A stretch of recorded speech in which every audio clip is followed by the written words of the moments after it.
Arguably, the last New York City mayor who was truly a national progressive leader was Fiorello LaGuardia, who served in the 30s and 40s.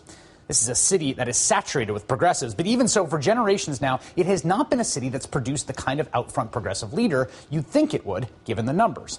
But that could change this year, as Bill de Blasio makes an underdog play to take up the almost forgotten mantle of the high-profile New York City progressive leader.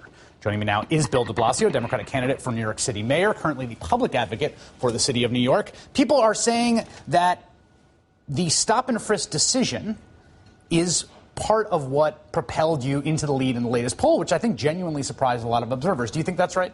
I think it was one of the reasons. I mean, I've been talking about the disparities in this city. My whole campaign is about fighting inequality in New York City. I talk about a tale of two cities, and I think that disparity is sharpest in many ways when it comes to policing. It's two systems of policing, separate and unequal, depending on what kind of neighborhood you live in. Well, the judge, I think, made a fundamental decision here to reset the equation to the good of New York City.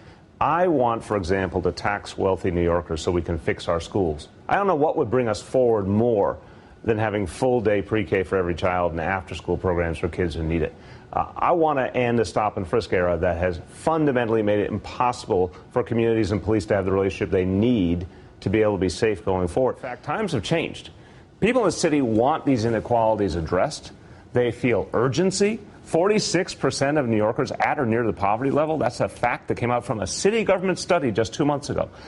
They will back up a leader who works for progressive change. And that's the X factor here. Maybe that wasn't as true in the past politics of the city. It's true now. Bill de Blasio, Democratic candidate for New York City mayor. Thanks for joining me. Thank you, Chris.